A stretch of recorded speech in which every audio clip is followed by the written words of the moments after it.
Be me, 38 years old, sitting in my home office at 11 in the morning on a Tuesday, staring at my laptop screen with a cup of cold coffee next to me that I made 3 hours ago and forgot about. Scrolling through social media like I do every morning before I actually start working on my consulting projects. Technically, I'm supposed to be reviewing a contract proposal, but honestly, who cares about that right now? See a notification that someone tagged me in a photo. It's from Rachel, one of the mutual friends from the old neighborhood. My stomach does this weird flip thing before I even click on it. Already know it's going to be about him. It's been 4 months since the divorce was finalized and 8 months since I moved out. Told everyone it was mutual. Told everyone I needed space to grow. Told everyone the relationship had run its course, which was all true from my perspective. 10 years, with someone who just didn't understand what partnership actually meant in the goodness. Modern world. 10 years of having to explain that I wasn't his mother or his maid.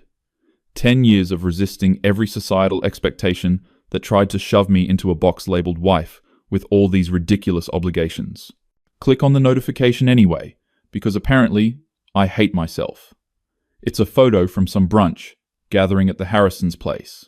There's Derek, my ex-husband, standing in their kitchen with his arm around some woman I've never seen before. She's wearing a simple dress, nothing fancy. Her hair is up in a ponytail. She's smiling at the camera, but also kind of leaning into him. The caption says, "Congrats to the newlyweds. 1 week married and already the happiest couple we know. Number blessed, number couple goals." 1 week. He got remarried, and I didn't even know he was engaged. I feel this hot surge of something in my chest that I refuse to call jealousy, because that would be absurd. I was the one who left. I was the one who filed the papers. I was the one who said I couldn't live like that anymore. Scroll through the comments and everyone is just gushing about them. Sarah wrote, "That pot roast yesterday was amazing, Claire. Derek is so lucky." Pot roast. She made a pot roast. I feel myself physically recoiling from the screen. The entire time Derek and I were together, he would occasionally make these pathetic little comments about how his mom used to make pot roast on Sundays. He never directly asked me to make it, but the implication was always there. Like I was supposed to just automatically know how to cook some complicated meat dish because I happened to be female. I specifically never made it out of principle. We had a perfectly functional kitchen, and he had hands and access to recipes same as me. If he wanted pot roast so badly, he could have made it himself. But no, he would just do that sad puppy dog thing and mention it every few months like I was somehow failing him. Keep scrolling through the photos Rachel posted. There's a whole album apparently. One photo shows their kitchen counter with like 6 different dishes spread out. Homemade rolls, some kind of casserole, salad, the pot roast, roasted vegetables, and what looks like an apple pie. The caption on that one says, "Claire made this incredible spread for Derek's work colleagues yesterday. She insisted on hosting even though they literally just got back from their honeymoon. Superwoman." His work colleagues. The same work colleagues. I refused to host for 10 years because I wasn't going to play the role of the dutiful corporate wife. Derek worked in commercial real estate, and his company had these quarterly social events where the partners were expected to bring spouses and do the whole networking dinner thing. I went to exactly 3 of them in 10 years, and I made it clear each time that I was there as his equal, not as arm candy or as someone to smile and serve drinks. And the last one I attended, I spent the whole evening talking to the other wives about how they should demand their husbands do more childcare. One of them literally got up and moved away from me mid-conversation. Derek was so embarrassed he didn't talk to me the whole drive home. I told him he should be proud to have a wife who actually had thoughts and opinions instead of just standing around looking pretty. He said that wasn't what he meant, and I was deliberately misunderstanding him. We didn't speak for 3 days after that. Eventually, he just stopped asking me to come to work events, which was fine by me, because they were boring anyway, and I had my own career to worry about. Stare at this photo of the dinner spread this Claire person made. She made homemade rolls. Who even does that? Who has the time to sit around making bread from scratch? Doesn't she have her own life? Doesn't she have her own ambitions? Doesn't she realize she's setting feminism back by decades with this performance? Click on Claire's profile, even though I know I shouldn't. It's public, which seems naive, but whatever. Her recent posts are all from the wedding and honeymoon. They got married at some small venue upstate. Looks like maybe 50 people. Intimate and personal according to the captions. There's a photo of them cutting the cake, and the way he's looking at her makes my stomach hurt. He never looked at me like that, or maybe he did at the beginning, and I just don't remember. Our wedding was a statement. We had it at this industrial art gallery space, and I wore a pantsuit instead of a dress. Walked myself down the aisle because the whole giving away the bride thing is literally property transfer symbolism. Our vows were about mutual respect and maintaining individual identity within partnership. I specifically did not promise to honor or obey because those concepts are patriarchal control mechanisms. Derek wrote his own vows too, and they were fine, I guess. He talked about supporting my dreams and being my partner in all things. At the time, I thought it was romantic. Looking back, he was probably already compromising everything he actually wanted. Scroll further down Claire's page. There's a post from 6 days ago. So, like the second day of their marriage. It's a photo of a lunchbox. An actual adult lunchbox, with like a sandwich cut into triangles and little containers of fruit and vegetables and a handwritten note visible on top. The note says, "Have an amazing day. So proud of you. Love, C." The caption says, "Started a new tradition today. Want to make sure my hardworking husband knows he's appreciated." There are like 60 comments on this. All positive. All supportive. Women saying things like, "So sweet," and "He's lucky to have you," and "This is what marriage should look like," and feel my jaw clenching. Derek asked me exactly one time in our entire marriage if I would ever consider packing him a lunch. It was maybe year 2 or 3. He framed it all carefully. Like, "I know you're really busy with work, but I thought maybe if you ever had extra time in the morning, it would be nice to have a homemade lunch instead of always buying something." I looked at him like he had 3 heads. I told him that his lunch was his responsibility, and I wasn't his personal caterer. Asked him if he had ever considered packing Emmy a lunch. He said he would, if I wanted him to. I said that wasn't the point. The point was that he automatically assumed lunch packing was wife work.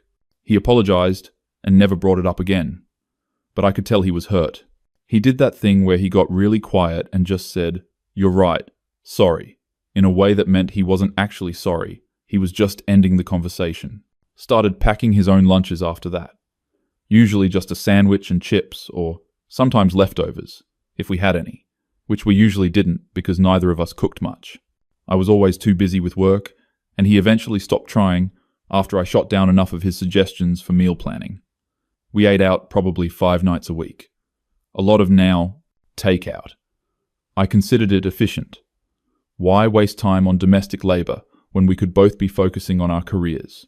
Derek never complained about it directly, but he did make comments sometimes about missing home-cooked food. I told him he should learn to cook then. He said he tried, but he wasn't very good at it. I said that was learned helplessness, and he needed to push through it. We ordered Thai food that night and ate it in silence, while watching separate shows on our individual devices. That was kind of what our evenings looked like for the last 4 or 5 years. We'd come home, be polite to each other, eat whatever we ordered, and then retreat to separate spaces. I'd work on my blog or my consulting projects. He'd watch sports or play video games, or sometimes just go to bed early.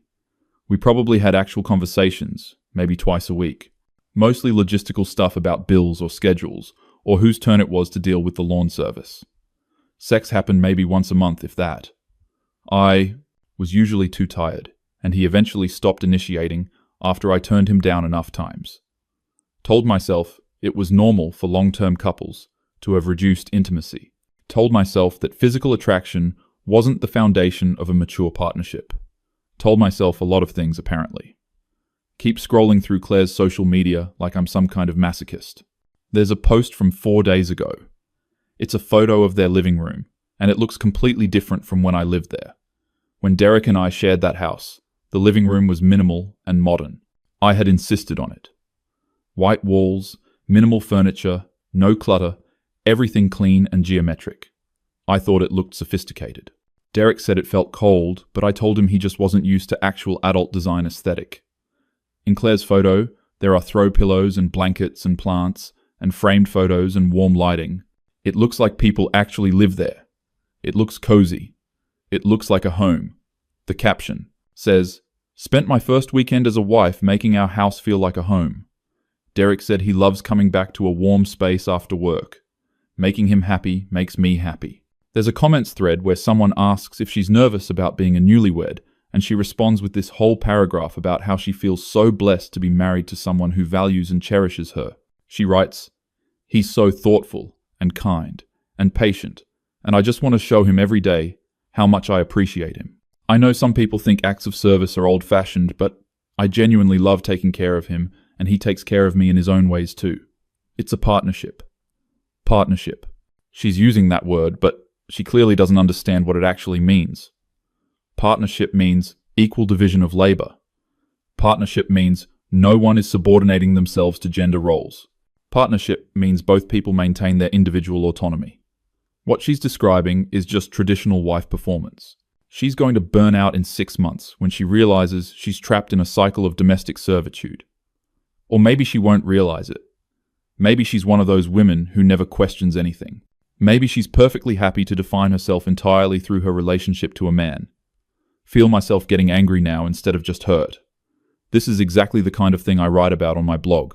The way women are still socialized to find fulfillment through service to men. The way we're taught that our value comes from being nurturing and accommodating. The way patriarchy convinces us that our oppression is actually empowerment. Open a new tab and start drafting a blog post. I don't mention Derek or Claire by name, obviously, but I write this whole piece about how I've been observing a situation where a woman is performing traditional femininity and receiving social praise for it. Write about how this performance is harmful, not just to her, but to all women. Write about how every time the woman packs her husband's lunch, or makes him pot roast, or redecorates to suit his preferences, she's reinforcing the idea that women exist to serve men. Write about how this kind of behavior makes it harder for women like me who refuse to play that role. Write about how men become conditioned to expect this treatment, and then view women who won't provide it as deficient. I'm really on a roll now. The post is getting long, and I'm pulling in academic sources and statistics about unpaid domestic labor. Cite some studies about the mental load and emotional labor women carry in relationships. Talk about how heterosexual marriage is still fundamentally an unequal institution. End with a call to action for women to resist these expectations and demand true equality. Post it to my blog and share it across all my social media. Immediately get a few supportive comments from my regular readers. Women who get it. Women who understand that we can't achieve liberation by going backwards into the kitchen. Feel a bit better. Like, I've regained some sense of control over this situation. Over the next few days, I keep checking Derek and Claire's social media.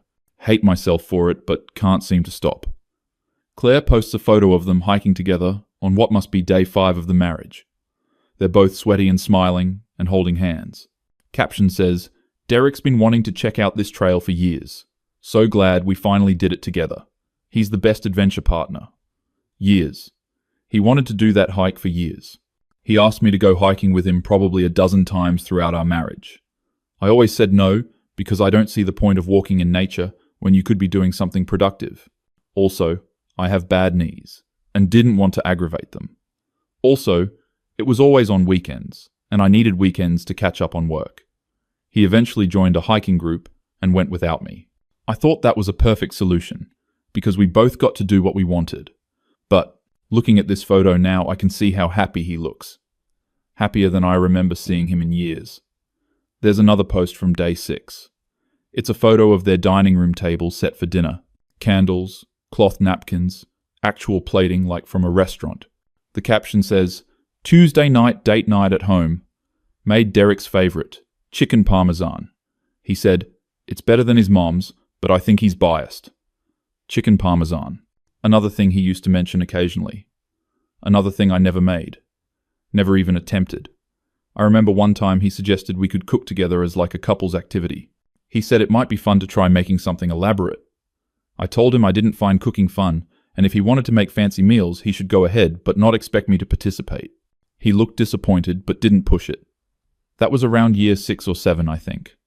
Around the time he stopped trying to initiate activities we could do together. Around the time we started living more.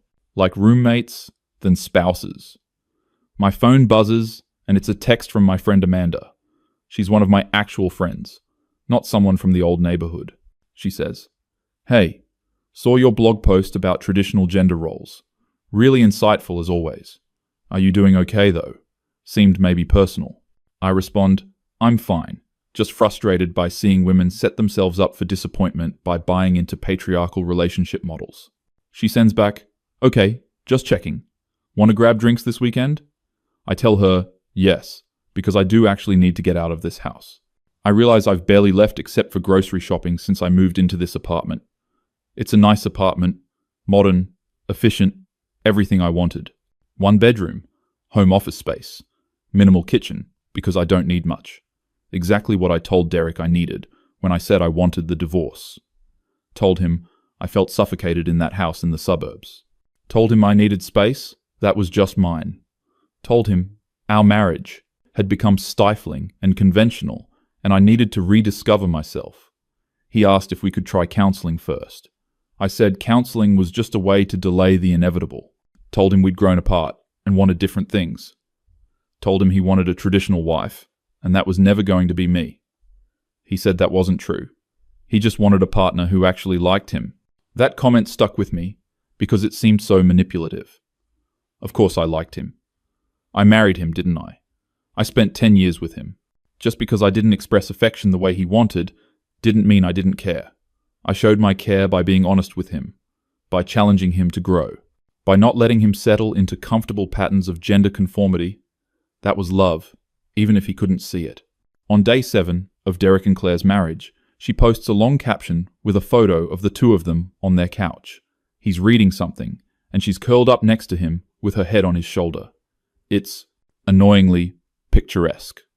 The caption is lengthy. She writes about how she can't believe it's already been a week since they got married. Writes about how every day she discovers new things to love about him. Writes this whole paragraph about how he brought her coffee in bed that morning and how he always asks about her day and really listens. Writes, I never knew marriage could be this beautiful. We take care of each other. He works so hard for us, and I love making our home a peaceful place for him to come back to. But he also does so much for me. He encourages my hobbies. He supports my goals. He tells me I'm beautiful, even when I'm in sweatpants with no makeup. This is partnership. This is love. I'm so grateful. The post gets like 200 likes in an hour. All the comments are positive. People talking about relationship goals and how beautiful they are together and how this is what marriage should be. See that Rachel commented, you two are perfect together. Derek deserves this. After everything, what is that supposed to mean? Click on the comment thread, and someone else replied to Rachel saying, right? He's such a good guy. I'm so glad he found someone who appreciates him. Feel my face getting hot. They're talking about me. They're implying I didn't appreciate him, which is completely unfair, because they have no idea what our marriage was actually like. They didn't see all the ways he was passively controlling, all the ways he tried to push me into traditional roles, all the unspoken expectations. But open the post to write a comment, but stop myself. That would be insane. That would be showing that I care. Close the browser and try to focus on actual work. Manage about 30 minutes before I'm scrolling again. This time, I go back through my own social media to the posts I made during my marriage, looking for evidence, I guess. Proof that I wasn't a terrible wife. Proof that our marriage failed because of legitimate incompatibility, not because of anything I did wrong. There's a post from 3 years ago where I wrote about emotional labor and how women are expected to manage all the feelings in a relationship. I've got a lot of engagement on that one.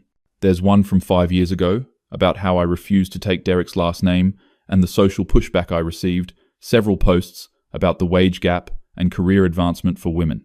A whole series about division of household labor. But scrolling through all of these, I noticed something. There are almost no photos of Derek and me together. The few couple photos that exist are from other people's events where someone else took the picture. We're always standing next to each other, but not really touching. Both looking at the camera with polite smiles. There's not a single photo like the ones Claire posts. No candid moments of us laughing together or being affectionate. No evidence of actual joy. Try to remember the last time Derek and I laughed together. Really laughed. Not just polite chuckles. Can't come up with a specific memory. We didn't really joke around. Our conversations were mostly practical or political. I'd talk about my work or current events. He'd listen mostly. Sometimes contribute, but usually he just seemed tired. I thought he was boring. Thought he lacked intellectual curiosity. Thought he just didn't have much to say. But maybe I never gave him space to say anything. Maybe I dominated every conversation. Maybe I shut down anything that didn't interest me. No, that's not fair to myself. I was just being honest about my interests. He could have pushed back more if he wanted to discuss other things. It's not my fault. He was passive. Friday comes, and I meet Amanda for drinks at this wine bar downtown. She's already there when I arrive, looking at her phone. We hug and sit down and order a bottle to share. Amanda asks how I'm doing with the divorce being finalized. I tell her I'm fine. Relieved, actually. Feeling free. She nods but looks skeptical. Asks if I've started dating again. Tell her, no, I'm focusing on myself right now. Which is true. I've been on a few dating apps, but haven't connected with anyone. Went on 2 dates in the past 3 months. One guy talked about himself the entire time. The other one seemed intimidated by me. When I mentioned my consulting work and my blog, he got quiet. Amanda talks about her own relationship stuff for a while. She's been with her boyfriend for 2 years, and they're thinking about moving in together. She seems happy, but also anxious about it. Asks me if I have any advice since I've been through marriage and divorce. I tell her to make sure she doesn't lose herself in the relationship. Tell her to maintain clear boundaries and not fall into gendered patterns. Tell her to watch out for signs that she's doing more emotional labor than he is. She listens and nods, but something in her expression seems uncertain. Then she says, "Can I ask you something personal?" I say, "Sure." She says, "Did you love Derek? Like when you got married, were you in love with him?" The question catches me off guard. I take a drink of wine before answering. Say, "Of course I loved him. I married him," she says. "But like, did you like him? Did you enjoy being around him?" Feel myself getting defensive. Say, "What kind of question is that?" she says. "I'm not trying to be rude. I'm genuinely asking. Because I've known you for 5 years now, and I can't remember you ever saying anything positive about him. Even before the divorce." Tell her, that's not true. She says, "Name one thing you loved about him. One specific thing." Sit there trying to think. Say, "He was responsible, reliable, good with money." She says, "Those are accountant qualities. I'm asking about him as a person you chose to spend your life with." Say, "I don't appreciate being interrogated about my failed marriage." She holds up her hands and says, "Sorry, I'm not trying to attack you. I'm just trying to understand because you seem really unhappy and I want to help." Tell her, "I'm not unhappy. I'm just adjusting." We change the subject, but the conversation has left me rattled. Can't really focus on anything else she's saying. Keep thinking about her question. What did I love about Derek? We met at a professional networking event when I was 27 and he was 29. He was funny that night, made me laugh several times. We talked about work mostly, but also about travel and books. He seemed smart and stable and different from the other guys I dated, who were all either too aggressive or too wishy-washy. Derek seemed solid. We dated for 8 months before he proposed. The proposal was simple. At the restaurant where we had our first date, I said yes because it made sense. We were compatible, both career-focused, both independent. I thought we wanted the same things. But thinking about it now, I realize I don't know what Derek wanted. I know what I wanted, and I assumed he was on board. I wanted a marriage that looked different from my parents' marriage. My mum had been a stay-at-home mother who seemed to disappear into wife and mother role. She was always cooking and cleaning and managing everyone else's needs. My dad appreciated her, I guess, but also just expected it. It was assumed that this was what women did. I was determined to not become that. When Derek and I got married, I made it clear that we would have an equal partnership. Said I would not be doing all the cooking and cleaning. Said we would split everything 50-50. We said I would keep my own name and my own career and my own identity. He agreed to all of it. Said he wanted me to be happy and fulfilled. Said he didn't have traditional expectations. But over time, there were all these little things. Comments about how nice it would be to have family dinners, suggestions that we host his parents for holidays, mentions of friends whose wives did various domestic things. I shot all of it down because I could see where it was leading. I could see him trying to subtly push me into a traditional role and wasn't going to fall for it. Get home from drinks with Amanda, feeling worse than when I left. Check social media again, even though I know I shouldn't. Derek and Claire have been tagged in multiple posts from what looks like a dinner party at someone's house. It's Saturday night, and apparently they're out being social with the old neighborhood crowd. There are group photos and couple photos. In every single one, Derek has his arm around Claire. She's leaning into him. They look comfortable together. Natural. There's a photo of Claire in the kitchen with a couple of the other women. They're all laughing about something. The caption from the host says, "So lovely, having everyone over. Special shout out to Claire for bringing those incredible desserts." She brought desserts, homemade by the looks of them. The comments are full of people asking for recipes.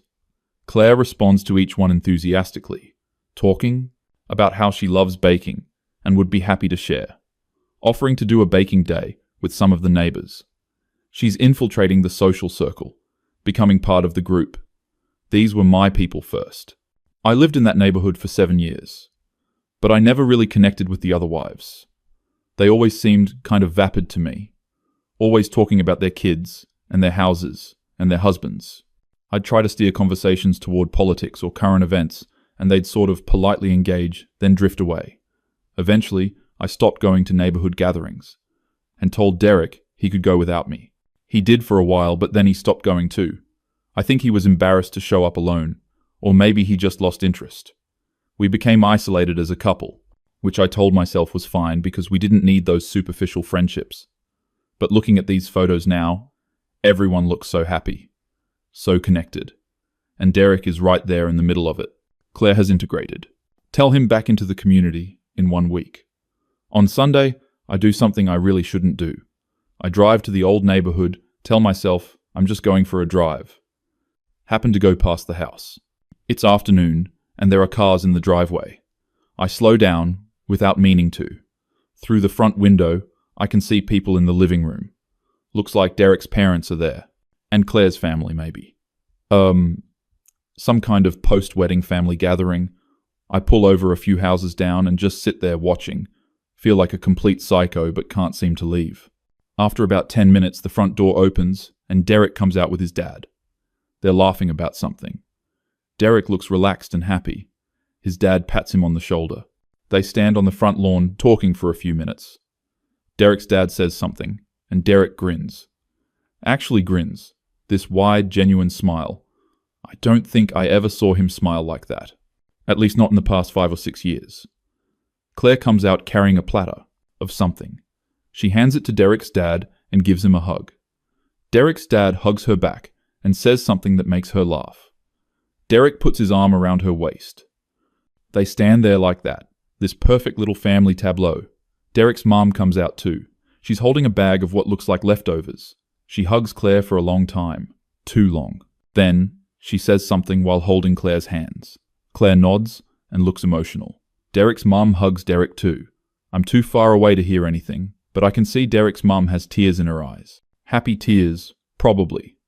Tears of relief that her son finally found someone suitable. Someone who knows how to play the role correctly. Derek's parents hated me. Well, hate is too strong. They were polite but distant. Derek's mum tried at first, but invited me to go shopping with her a few times in the early years. Wanted to do mother-daughter bonding, I guess. I always declined because I found her conventional and we had nothing in common. She asked me once if I was planning to have children.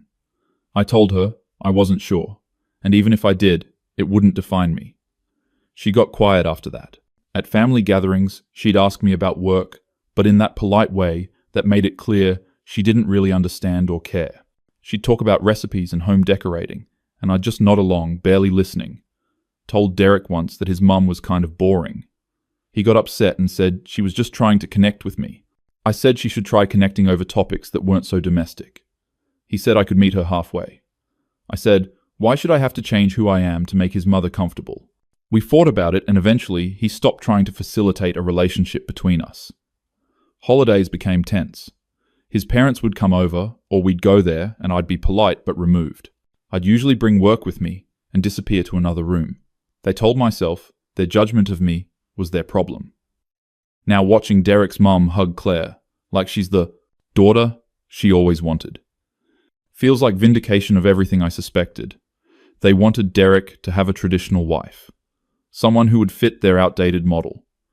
Well, now they got what they wanted. Sit there watching until the family members start leaving. Then, I drive back to my apartment. I feel hollow. Monday morning, I'm trying to work, but keep refreshing social media. Claire posts a photo of Derek leaving for work. He's in a suit, carrying the lunchbox she packed. The caption says, "Week 2, here we come. Sending my incredible husband off with a full belly and a full heart. Have an amazing day, babe." Babe, she calls him babe publicly. It's so saccharine, it makes my teeth hurt. But the comments are all supportive. Women saying how sweet it is. Saying, Claire is wife goals. Saying Derek is lucky. Someone comments, "This is what real love looks like." That comment has 37 likes. Feel something snap inside me. Go back to my blog and write another post. This one is more specific. Still don't name names, but I write about witnessing someone I know fall into the trap of performing for male approval. Write about how this woman is clearly defining herself entirely through her relationship. Write about how the praise she's receiving is just patriarchal reinforcement. Write about how she's making other women look bad by setting unrealistic standards. Write, when women perform traditional femininity, this enthusiastically, they're not just hurting themselves, they're hurting all of us. They're telling men that this level of service is normal and expected. They're making women who refuse these roles look deficient. They're setting back decades of progress. Write about how this kind of behavior is often rooted in insecurity and the need for validation. Write, women who define themselves through service to men are often deeply insecure about their own worth. They believe they have to earn love through constant performance. It's sad, really. True partnership doesn't require one person to sublimate themselves. Post it and share it everywhere. Feel righteously angry. Feel justified. Within an hour, the post has a lot more engagement than usual. But I start noticing the tone of the comments is different. Someone writes, "This seems really judgmental. What if she just genuinely enjoys taking care of her husband?" Someone else writes, "I cook for my partner because I love cooking and I love him. That doesn't make me a patriarchal puppet." Another comment says, "This kind of feminism is why people don't take feminism seriously. You're literally attacking women for their choices." Start responding to comments, trying to clarify my point. But more comments keep coming. Someone writes, "I know who you're talking about, and honestly, you sound bitter and jealous." My stomach drops. Someone figured it out. Responds saying, "This post is about broader patterns, not one specific person, but the damage is done." Someone else comments, "If this is about your ex, getting remarried, maybe you should deal with that privately instead of disguising it as feminism." Another comment, "I was in a marriage where my spouse refused to show any affection or appreciation, and it was miserable. Leaving that marriage was the best thing that ever happened to me. Your ex probably feels the same. The post is getting shared, but not in the way I wanted. People are screenshotting it and commenting elsewhere." By Tuesday morning, it's made its way to a Reddit thread. Someone posted it under a subreddit about relationship dynamics. The comments, they are brutal. People calling me bitter and resentful. People saying, "I clearly never loved my husband." People psychoanalyzing my motivations. Someone went through my blog history and pulled out quotes from posts I wrote during my marriage.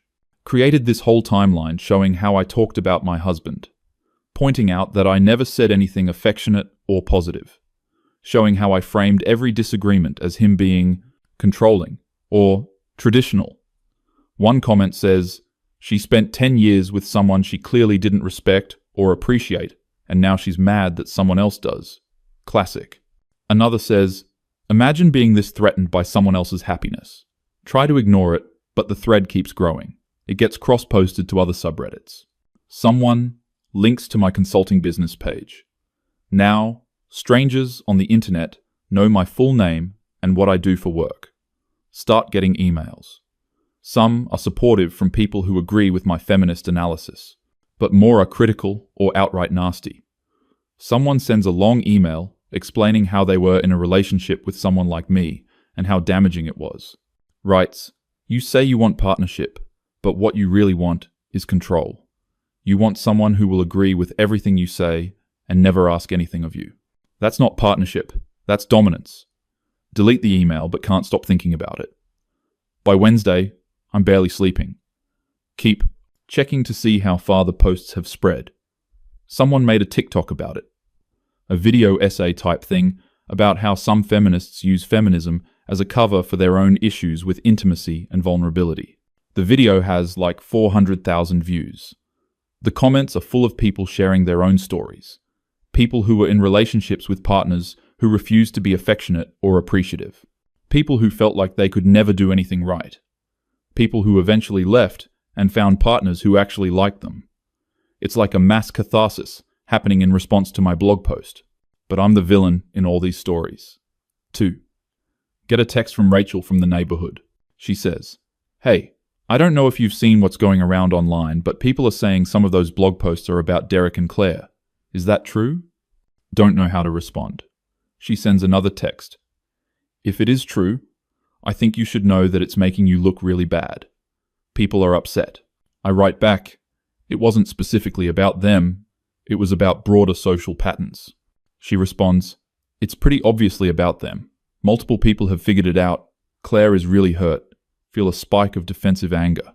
Write back, "Maybe Claire should examine why she's so invested in performing for male approval." Rachel doesn't respond for like 10 minutes. Then she sends, "You know what? I tried to stay neutral when you guys divorced because I thought it wasn't my business. But I watched Derek try for years to make you happy. I watched him get shut down every time he tried to do something nice or connect with you. He was miserable. We all saw it. And now he's finally happy and you can't stand it." Write back, "You have no idea what our marriage was actually like." She responds, "I know he's a good person, who deserved better than someone who treated him like an inconvenience. Claire is kind and genuine, and she treats him with actual love and respect. I'm sorry that threatens you, but it says more about you than her." Then she sends one more text. "Don't contact me again. And leave them alone. They deserve to be happy." Sit there staring at my phone. Feel like I've been slapped. Thursday morning, I get an email from a former client, someone I did consulting work for, about a year ago. She says she saw the posts circulating online and recognized my name. Says she's concerned about the judgment and negativity and doesn't think our values align anymore. Says she's going to look for a different consultant for her upcoming project. That project was supposed to be a significant contract. Money I was counting on. Send a professional response, trying to clarify that my personal blog doesn't reflect my professional work. She doesn't respond. Get another email later that day from a different professional contact. Similar message. Concerned about my brand. Reconsidering our working relationship. My personal politics are becoming a liability. Friday afternoon, Amanda calls. Me. I don't want to answer, but I do. She says, "So, I saw what's been happening online." I say, "It's all being taken out of context." She says, "Is it though? Because I read your blog posts and they seem pretty clear." I start to explain about feminist analysis and patriarchal structures. She interrupts me and says, "Stop. Just stop. I'm going to say this as your friend. You sound miserable and bitter, and you're taking it out on people who are just living their lives." Tell her she doesn't understand. She says, "I understand that your ex-husband is happy, and you can't handle it. I understand that you're watching someone love him the way you never did, and it's making you face some uncomfortable truths." Say, "That's not what this is about." She says, "Then what is it about? Explain to me how attacking a woman you don't even know advances feminism." I try to articulate my point about traditional gender roles and societal expectations, but hearing myself say it out loud, it sounds weak. Sounds like rationalizations. Amanda says, "Did you ever actually love Derek?" Say, "Of course I did." She says, "Then why didn't you act like it? Why didn't you ever talk about him with any affection? Why did every story you told about him make him sound like a burden?" I feel tears starting, and I hate that I'm crying. Say, "I showed love differently. I was honest with him. I challenged him. She says, love isn't supposed to be constant challenge. Love is supposed to feel good, safe. You made that man feel inadequate for 10 years, and now you're mad that someone makes him feel valued. Tell her, that's not fair. She says, what's not fair is you using feminism as an excuse to justify treating someone badly. What's not fair is you tearing down another woman because she's happy. I think you need to talk to someone, like a therapist. Tell her I don't need therapy. She says, okay. Well, I need some space from you then. This has gotten too intense and I don't want to be around this energy. She hangs up. Sit there in my apartment alone on a Friday night. Remember that a year ago, I had a husband and a house and a social circle. Now, I have an apartment and a declining consulting business and no one who wants to talk to me. Spend the weekend going through old photos on my computer. Photos from throughout the marriage. Our wedding, where I looked proud and defiant, and Derek looked hopeful. Vacations, where we're standing next to each other, but not touching.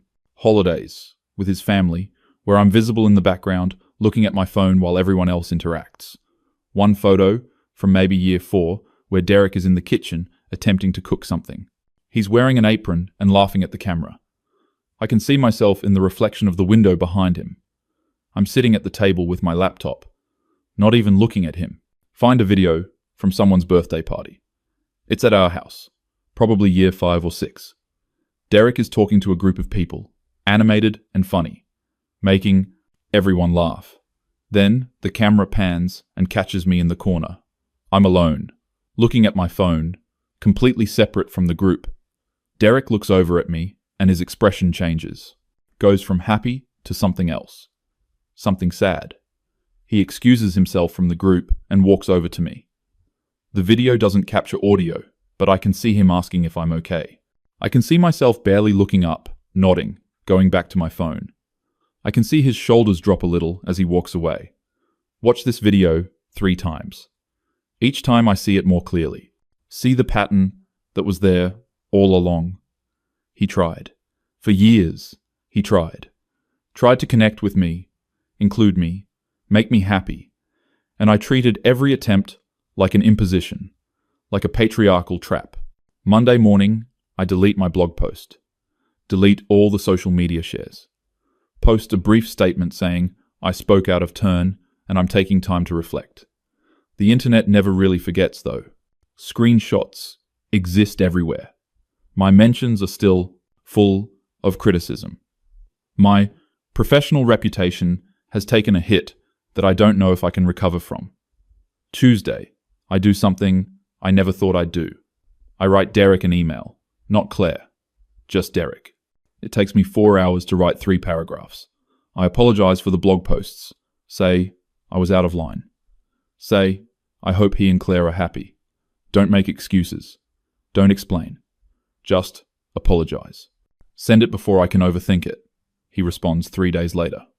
The response is brief. Thank you for the apology. I appreciate it. I hope you find what you're looking for. Take care. That's it. No anger, no bitterness. Just a polite, distant response. The same way you'd respond to a stranger. That's what I am to him now. A stranger. Someone he used to know. Start seeing a therapist the following week. She asks me about the marriage. Asks what made me fall in love with Derek. I tell her he was stable and reliable. And she asks, what else? I say, he was kind. She asks if I told him that. I say I didn't need to. It was obvious. She asks how it would be obvious if I never said it. I don't have an answer. She asks me to describe a happy memory from the marriage. Sit there for a long time, trying to think of one. Finally remember a time in year 2 when we went to a bed and breakfast upstate. It was fall, and the leaves were changing. We went to an orchard and picked apples. Derek was playful that day, tossing apples, making jokes. I remember feeling happy. The therapist asks, what happened after that trip? I say we came home and went back to normal life. She asks if I told Derek I had a good time. I say I must have, but I don't actually remember saying it. She asks if there were other trips like that. I say no, we were both too busy with work. She asks if Derek suggested other trips. I sit there thinking. Realize he did suggest trips. He suggested lots of things. A weekend in the mountains. A cruise for our 5th anniversary. Visiting his college friend who lived in Colorado. I said no to all of them. Always had a reason. Too busy. Too expensive. Not interested in that destination. The therapist asks why I think I said no. I say, I don't know. She waits. Eventually, I say, I think I was afraid. She asks what I was afraid of. I say, I think I was afraid that if I let myself be happy with him, if I let myself need him, I would lose myself. Like my mother did. I would become just someone's wife instead of my own person. She says, do you think those were the only 2 options? I start crying. Really crying. Not pretty tears. Ugly sobbing. Say, I think I ruined everything because I was so determined not to be my mother that I couldn't see Derek was nothing like my father. My dad took my mum for granted, didn't appreciate her, just expected her to serve him. Derek never expected that. He just wanted me to like him, to be kind to him, and I couldn't do it because I thought kindness was weakness. The therapist hands me tissues. Says, what you're describing is a trauma response. You were so afraid of losing yourself that you never let yourself be vulnerable. And vulnerability is required for intimacy. I say, I hurt him. For 10 years I hurt him. She says, yes, and you can't undo that, but you can learn from it. Over the next few months, I keep seeing the therapist. We work through a lot of things. My relationship with my mother, my fear of traditional femininity, my use of feminist ideology to justify keeping people at a distance. Start to understand that feminism is supposed to be about choice, about women having the freedom to define their own lives. And I spent so much time judging other women's choices that I missed the point entirely. Claire choosing to cook for her husband isn't anti-feminist if it's her genuine choice, if it makes her happy, if it's part of a relationship where both people care for each other. My mother being a homemaker wasn't the problem. The problem was that my father didn't appreciate her and didn't see her work as valuable. Derek would have appreciated it, would have valued it, if I'd ever given him anything to appreciate. My consulting business eventually recovers somewhat. I rebuild my client base slowly. Stop blogging about relationships. Focus on my actual area of expertise, which is organizational development. Keep my personal life private. Through mutual acquaintances, I occasionally hear updates about Derek and Claire. They're doing well. They're happy. They're expecting a baby. Each update is a small knife in my chest. But also, I'm genuinely glad. Glad that Derek has the life he wanted, the life he deserved, the life I couldn't give him. One day, about 8 months, after everything imploded, I run into Derek at a coffee shop. My stomach drops when I see him. He's there, with Claire. She's visibly pregnant now. They're sitting at a corner table, his hand on her belly, both of them smiling about something. I should leave, should walk out before they see me. But Derek looks up and our eyes meet. There's a moment where neither of us moves. Then he says something to Claire and gets up, walks over to where I'm standing, frozen by the door. Says, hi. I say, hi. He says, how are you? I say, I'm okay. You? He says, I'm good. Really good. I say, I can see that. Congratulations. He says, thank you. We stand there in awkward silence. Then I say, I'm sorry. I know I said it in the email, but I need to say it in person. I'm sorry for everything, for how I treated you, for the blog posts, for all of it. You deserve better. He's quiet for a moment. Then he says, I appreciate that. I've done a lot of therapy too, actually. Worked through a lot of stuff about why I stayed so long in something that wasn't working. I nod. He says, I hope you're doing okay. Really. I say, I hope you're happy. Really. He smiles, and it's genuine. Says, I am. Looks back at Claire, who's watching us with concern. He says, I should get back. I say, of course. He turns to leave, then stops. Says, for what it's worth. I did love you. I tried really hard to love you the way you needed. I just don't think you wanted to be loved. Not by me anyway. Then he goes back to his wife and his unborn child and his life that I'm not part of. I leave without ordering coffee. drive back to my apartment, sit in my car for a while. He's right. I didn't want to be loved. I wanted to be right. I wanted to prove that I was different, independent, not like other women. Wanted to win some imaginary battle against patriarchy. And I sacrificed a real relationship with a real person who cared about me. I think about Claire and everything I criticized about her. The cooking and the lunch packing and the affection. And I realize those aren't signs of weakness. They're signs of love. Love I was too afraid to give. Too defended to receive. Derek said he tried to love me the way I needed. But I never told him what I needed. Because I didn't know. Because I was so busy defining myself by what I wasn't that I never figured out what I was. I'm sitting here alone in my car, outside my empty apartment. Derek is in there with his pregnant wife planning their future, and I have no one to blame but myself. Not patriarchy, not traditional gender roles, not Derek's expectations. Myself, my fear, my rigidity, my inability to be vulnerable, my need to be right instead of happy. I took 10 years of someone's life. 10 years he spent trying to connect with me while I pushed him away, and someone else gave him more love in 1 week than I gave him in a decade. Because she wasn't afraid. Because she understood what I couldn't. That love isn't about power or politics or proving points. It's about showing up for someone. Seeing them. Valuing them. Making them feel like they matter. All the things I never did. All the things I was too defended to do. And now, it's too late. He's moved on. Built a life with someone who actually wants to love him. And I'm here, alone with my principles and my pride, wondering how I got it all so wrong, wondering if I'll ever be capable of what Claire does so naturally, wondering if anyone will ever try to love me the way Derek tried, and if they do, wondering if I'll be brave enough to let them.